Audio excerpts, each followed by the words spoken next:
This week on Flick Knows, we've got the land title stats from last November, as well as the quick stats. Stay tuned.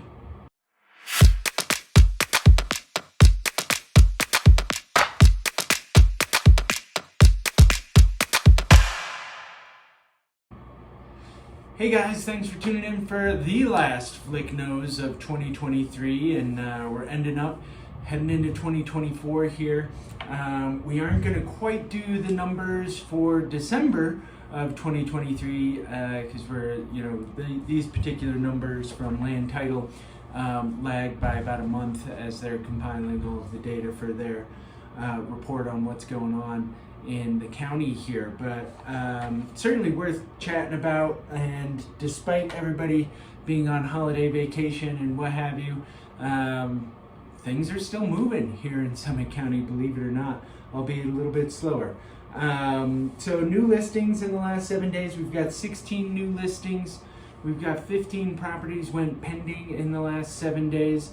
16 properties were sold and 11 properties were price reduced. So smaller numbers. I mean, in the big weeks, in the springtime, we'll see new 40 listings, right? 35 going pending, things like that. But 16, 15, 16, and 11. Things are still moving. Active listings, so we ended November of 23 with 718. December of 22, so a year ago, we ended at 675, and today we're at 660. So 323 choices, options of properties that you can go out there and put an offer on and put under contract. So I think there are some good options out there, and there are some good opportunities as well. So certainly worth noting that. Let's get into the land title stats a little bit here. This is just kind of a quick market recap as we're getting up to November of 23. In the month of November, there were 120 transactions, and the average residential price was $1.5 million, and the average price per square foot was $782. That's everything, all residential in Summit County, including deed restricted, which of course is going to pull those numbers down a little bit. 11 months year to date, the average price is $1,342,000, so a little lower than what we were in the month of November there. I do believe we had a closing in November that was in the $12 million range, so keep that in mind as well. Single family home average prices, 0% change, not up, not down. This is year-to-date 2023 versus the full year of 2022. So we've got 11 months of year-to-date for 2023 on this, out of the 12, obviously, and 0% change on single-family homes, up 6%, multifamily, and vacant land is up 2%. Obviously, and we've been seeing this trend all the way through 2022 and 2023, monetary volume is down 10% and transactions were down 10%. So as we're doing fewer transactions, obviously monetary volume is going to be down as well.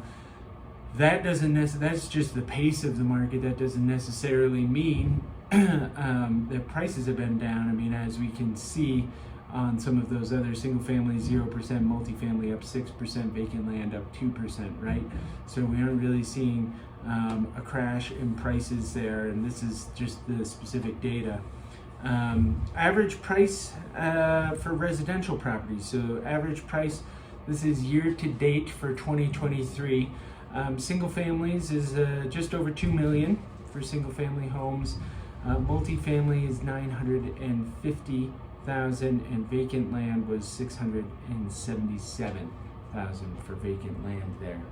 And then let's see, is there anything else we need to touch base on? I think that's about it. I think really the story continues to be transaction volume, number of transactions. The amount of volume that we're seeing is down a bit there, but the overall pricing, we're just sitting on this plateau, and just waiting for something to give, I guess. But we aren't really seeing much up and down, I think any sort of price reductions that we did have seen have taken place, and things are just kind of sitting on this plateau until either we see interest rates go down a little bit and kind of break that log jam there. But so I do think that now is a good time for purchasing if you're able to make it work. You know, what we're seeing a lot of clients do is put a heavier down payment down. Now I know that's going to be a struggle for a few of you, so you know that's one thing to consider. If you're a primary resident here in Summit County and you're going to be moving into the home, there's some down payment assistance programs that we could look into as well. You know, I did say in the last week, you know, Fannie Mae and Freddie Mac have raised their conforming loan limits, which to up here in Summit County, where a conforming loan is considered to be just over $1 million. So, you know, that's something to consider as well, you know, as we're moving forward here. So take that into account. If you do need any advice on lending, certainly reach out to us. Happy to put you in touch with our local lender, Samantha Daly. She's great. She can put together a plan, walk you through, you know, what kind of things we need to do, what kind of changes we need to make in lifestyle in order to make your dreams happen. So yeah, just give a call. We're here for you. And Team Flick at summitliving.com. Hope all's well. Catch you next week for another episode of Flick Knows.